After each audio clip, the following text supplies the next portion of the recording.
సంక్రాంతి పర్వదినాన్ని పురస్కరించుకొని పట్టణ వాసులందరూ కూడా పల్లెబాట పెట్టారు. ఈ నేపథ్యంలో ఒక్కసారిగా NH65 మీద వాహనాల రద్దీ పెరిగిందని చెప్పొచ్చు. నిత్యం ఇక్కడ 35 నుంచి 40 వేల వాహనాలు వెళ్తుంటాయి NH65 మీద, హైదరాబాద్ నుంచి విజయవాడ వైపు, విజయవాడ నుంచి హైదరాబాద్ వైపు.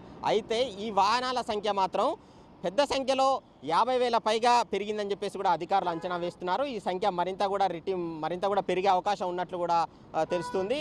అయితే వాహనాల రద్దీని దృష్టిలో ఉంచుకొని అధికారులు అన్ని ఏర్పాట్లు చేశామని చెప్తున్నారు. ఏదైతే హైదరాబాద్ నుంచి వచ్చి విజయవాడ వెళ్ళే వాహనాలను ఎక్కడికక్కడ కూడా నియంత్రించే ప్రయత్నం చేస్తున్నారు. కొన్ని గ్రామాల్లో కావచ్చు, కొన్ని చిన్న చిన్న పట్టణాల్లో కూడా వాహనాలను ఆపివేస్తున్నారు. ఎందుకంటే ఒకేసారి రద్దీగా టోల్ ప్లాజాల వద్దకు చేరుకుంటే వాహనాలన్నీ కూడా కిలోమీటర్ల మేర ట్రాఫిక్ అంతరాయం ఏర్పడుతుంది, ప్రయాణికులు తీవ్ర ఇబ్బందులు ఎదుర్కొనే అవకాశం ఉంటుంది. కాబట్టి ఎక్కడికక్కడ కూడా నియంత్రిస్తున్నామంటున్నారు. మరోవైపు NH65 మీద కూడా ఏదైతే రోడ్డు విస్తరణ పనులు జరుగుతున్నాయి, ఈ నేపథ్యంలో కొంత ట్రాఫిక్ మాత్రం అంతరాయం ఏర్పడుతున్నటువంటి పరిస్థితి ఉంది.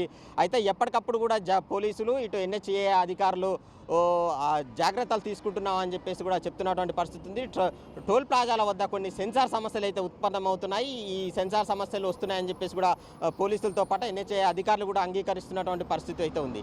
అయితే సెన్సార్ సమస్యలు వచ్చిన నేపథ్యంలో వెంటనే అక్కడ హ్యాండ్మేడ్ తోటి కూడా ఆ సెన్సార్ సంబంధించినటువంటి సమస్యలు ఉత్పన్నమైన చోట హ్యాండ్మేడ్ తోటి కూడా వాహనాలు ఫాస్టాగ్ తోటి ముందుకు కదిలించే ప్రయత్నం అయితే చేస్తున్నారు. అయితే ఫాస్టాగ్ ఉన్న నేపథ్యంలో గతంతో పోలిస్తే చాలా వరకు కూడా ట్రాఫిక్ను కొంత అంతరాయం లేకుండా చూస్తున్నామని చెప్పేసి కూడా అధికారులు చెప్తున్నారు. గతంలో మాత్రం గంటల కొద్ది కూడా ట్రాఫిక్ నిలిచిపోయినటువంటి పరిస్థితి ఉంది. ప్రయాణికులు తీవ్ర ఇబ్బందులు ఎదుర్కొన్నటువంటి పరిస్థితి ఉండేది. అయితే ఇప్పుడు మాత్రం ఫాస్టాగ్ వచ్చిన తర్వాత ఆ సమస్యలు ఏవి కూడా ఉత్పన్నం కావడం లేదని చెప్పొచ్చు. అయితే వాహనాల రద్దీ మాత్రం చాలా వరకు పెరిగింది. గతంతో పోలిస్తే మాత్రం డబల్ అయినటువంటి పరిస్థితి ఉంది. ఎందుకంటే ఇటు రైళ్లలో కావచ్చు, బస్సులలో కావచ్చు ఛార్జీలో మూత మోగిస్తున్నారు. దీంతో కూడా ఏదైతే వాహనాలన్నీ కూడా సొంత వాహనాలతో బయలుదేరి తమ సొంత గ్రామాలకు వెళ్తున్నటువంటి పరిస్థితి ఉంది. దీంతో ఒక్కసారిగా కూడా NH65 మీద వాహనాల రద్దీ మాత్రం పెరిగిందని చెప్పొచ్చు. నిత్యం వచ్చే వాహనాల కంటే రెట్టింపు సంఖ్యలో వాహనాలన్నీ కూడా విజయవాడ వైపు వెళ్తున్నాయి.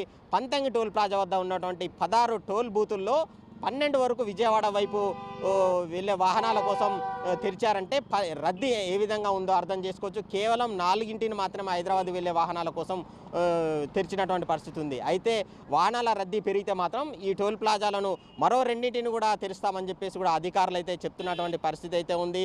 ఇక ఎలాంటి ఇబ్బందులు ఎదుర్కోకుండా ఎక్కడికక్కడ కూడా ట్రాఫిక్ నియంత్రిస్తున్నామని చెప్పేసి కూడా ఇటు రాచకొండకు సంబంధించినటువంటి పోలీసులు అయితే చెప్తున్నారు. మరోవైపు ఏదైతే అడుగడుగునా కూడా పోలీస్ పికెటింగ్ కూడా ఏర్పాటు చేస్తున్నారు, ప్రత్యేక టీములను కూడా ఏర్పాటు చేశామని చెప్తున్నారు. ఇక ఎక్కడైనా యాక్సిడెంట్ అయితే వెంటనే అక్కడికి చేరుకునే విధంగా ఇటు అంబులెన్సులతో పాటు క్రేన్లను కూడా ప్రత్యేకంగా ఏర్పాటు చేశామని చెప్తున్నారు. ఇక ప్రయాణికులు ఎలాంటి ఇబ్బందులు ఎదుర్కోకుండా అన్ని ఏర్పాట్లు చేశామని చెప్పేసి, అదేవిధంగా వాహనదారుల కోసం ఎలాంటి అసౌకర్యం కలగకుండా ఏర్పాట్లు పూర్తి చేశామని చెప్పేసి కూడా NHA అధికారులు అయితే చెప్తున్నారు. అయినప్పటికీ కూడా కొన్ని సెన్సార్ సమస్యలు ఉత్పన్నం కావడం వల్ల కూడా ప్రయాణికులు మాత్రం కొంత ఇబ్బందులు ఎదుర్కొంటున్నటువంటి పరిస్థితి ఉంది. దీన్ని ఎప్పటికప్పుడు కూడా రెక్టిఫై చేసే ప్రయత్నం చేస్తున్నామని చెప్పేసి కూడా NHA అధికారులు, అదేవిధంగా టోల్ ప్లాజా సిబ్బంది అయితే చెప్తున్నటువంటి పరిస్థితి ఉంది. ఉదయం నిన్నటి నుంచి కూడా ట్రాఫిక్ ఒక్కసారిగా పెరిగిపోయిన నేపథ్యంలో వాహనాల రద్దీ కూడా పెరుగుతూ వస్తున్నటువంటి పరిస్థితి ఉంది. రేపు సాయంత్రం వరకు కూడా ఇదే విధంగా ఉంటుందని చెప్పేసి కూడా అధికారులు అంచనా వేస్తున్నారు. రోజుకు 50,000 పైగా వాహనాలు వస్తున్న నేపథ్యంలో అందుకు తగ్గట్టు కూడా అధికారులు అన్ని జాగ్రత్తలు తీసుకుంటున్నారు. ఎక్కడికక్కడ కూడా పోలీసు పికెటింగ్లతో పాటు మొబైల్ పార్టీలను కూడా ఏర్పాటు చేశామని చెప్పేసి కూడా ఇటు పోలీసు ఉన్నతాధికారులు అయితే చెప్తున్నటువంటి పరిస్థితి ఉంది. ఇది ఇక్కడ తాజా పరిస్థితి. కెమెరా పర్సన్ జనార్దన్తో కలిసి రాము, మహాన్యూస్, పంతంగి టోల్ ప్లాజా నుంచి.